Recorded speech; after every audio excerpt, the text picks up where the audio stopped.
আমার ব্যবসা প্রতিষ্ঠান আমাকে বন্ধ করে দিতে হবে। এতদিনের তিল তিল করে গড়া আমার স্বপ্নগুলো ধূলিসাৎ হয়ে যাবে এবং এত বড় একটা দুর্ঘটনা কেন আমার সাথে ঘটেছিল, কেন আমি আপনাদের সাথে সত্যি কথাগুলো শেয়ার করি নাই।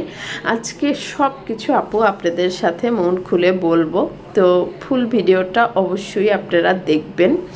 আমি গত ডিসেম্বর মাস পর্যন্ত আপনারা দেখেছেন আমার ট্রেনিং সেন্টার থেকে কিন্তু প্রতিদিনই ভিডিও গেছে, আমার স্টুডেন্টরা কাজ করছে। তো ডিসেম্বর মাসে দেখা গেছে আমি চেয়েছিলাম যে এক সপ্তাহ একটু ছুটি নিয়ে আমি একটু ঘোরাফেরা করব। সেই ডিসেম্বর মাসে সেই ছুটিটাও আমি নিতে পারি নাই, কারণ সারা ডিসেম্বর মাস আমার এত পরিমাণ স্টুডেন্টের চাপ ছিল। রাত্র দেখা গেছে 12টা 1টা পর্যন্ত সকাল থেকে আমার কাজ করতে হয়েছে। তো আমি এত বেশি স্ট্রেস নিয়ে ফেলেছিলাম যে মানে আমার উপর থেকে অনেক বেশি চাপ যাচ্ছিল। এরপরে জানুয়ারি মাস আমার প্ল্যানিং ছিল, জানুয়ারি মাসটা অনেক সুন্দর করে আমি সব কিছু আমার ওভাবে প্ল্যান মাফিক হবে।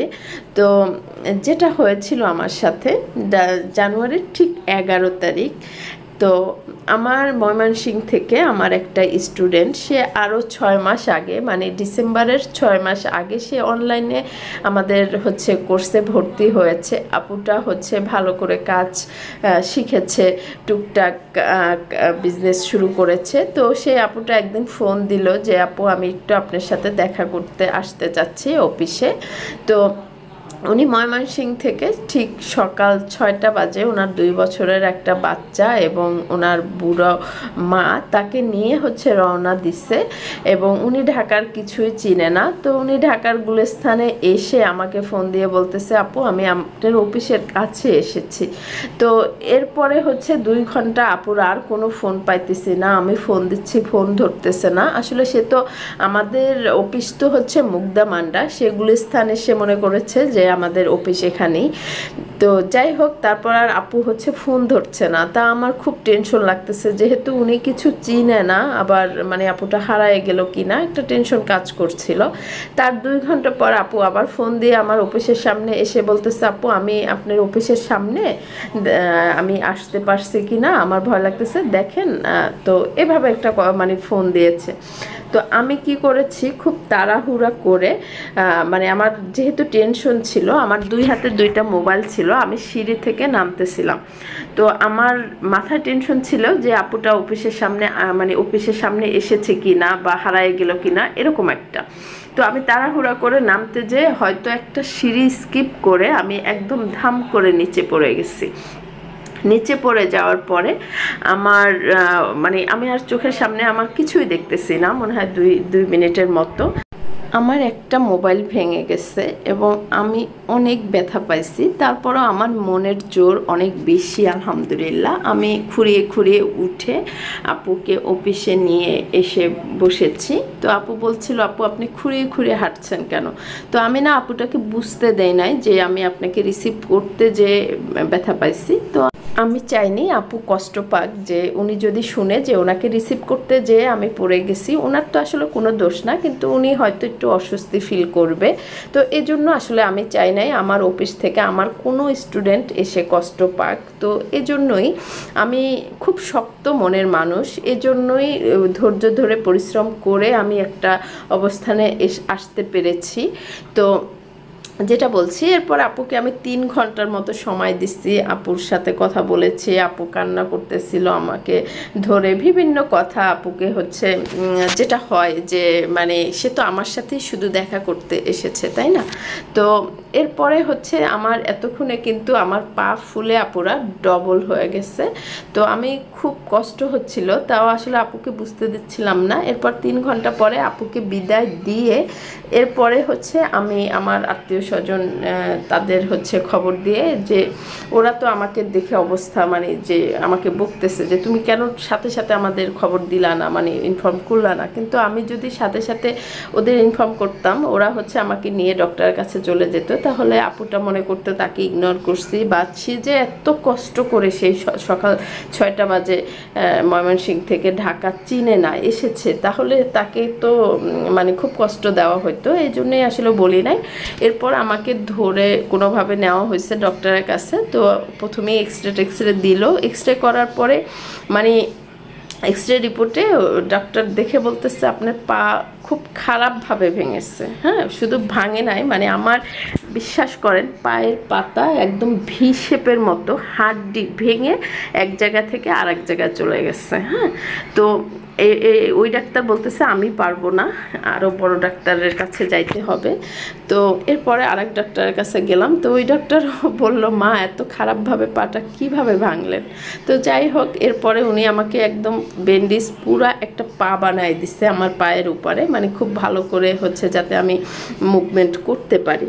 তো এরপরে বলেছে যে আপনি একদম 3 মাস হচ্ছে বেড রেস্ট নেবেন, ফুল বেড রেস্ট। তো একটা পা ভাঙা মানুষ দেখেন, আমাকে ওয়াশরুমে যেতেও অন্যের সাপোর্ট লাগতো, এবং হচ্ছে আমি কোথা থেকে কোথায় মানে মানে আমি ওই কথাগুলো এখনও মনে পড়লে আমার আসলে কি যে হয় জানি না। কারণ আলহামদুলিল্লাহ আল্লাহ যেটা ভালো চেয়েছেন সেটা হয়েছে। এরপরে আমার পা ভেঙেছে, তাতে আমার কষ্ট নেই। কষ্ট ছিল যে আমার এই যে ট্রেনিং সেন্টারে এত এত আপুরা আসে, তাদের কি হবে, আমি কিভাবে কি করব, মানে আমি একদম দিশেহারা হয়ে গেছি।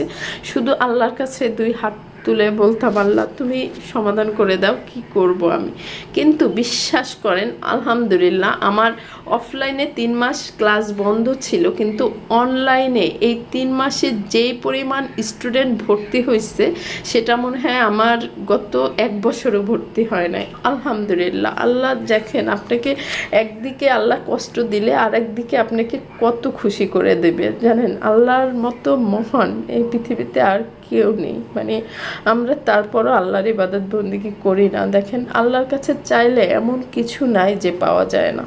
আমি খুব মন থেকে আল্লাহকে ডাকি, এবং আমার কষ্টের কথা আমি কাউকে বলি না জানেন, আমি শুধু আল্লাহকে বলি, এবং আল্লাহ না আমাকে আমি যতটুকু চাই তার চেয়ে বেশি দেয়। শুকুর আলহামদুলিল্লাহ।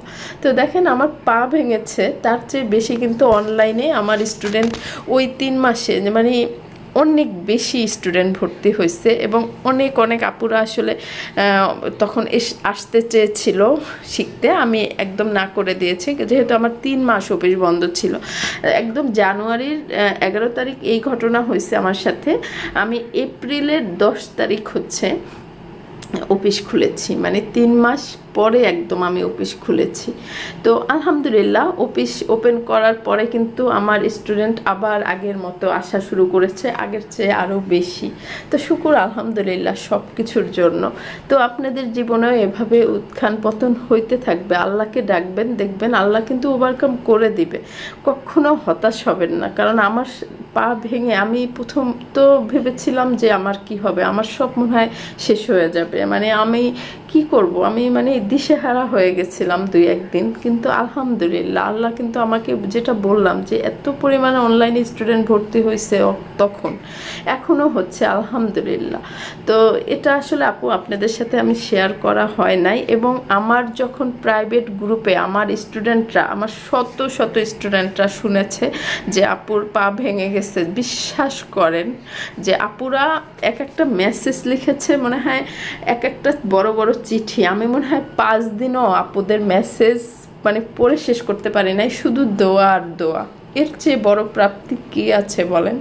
আমার স্টুডেন্টরা আমার কাছে মানে কি বলবো অনেক দামি, কারণ এই স্টুডেন্টদের মাধ্যমেই আজকে আমি এই পজিশনে। শুকর আলহামদুলিল্লাহ। আমি চাই না আমার কাছ থেকে কেউ ঠকুক। হ্যাঁ, আমি যদি কাউকে ঠকাই আল্লাহ কিন্তু আমাকে ঠকিয়ে দেবে।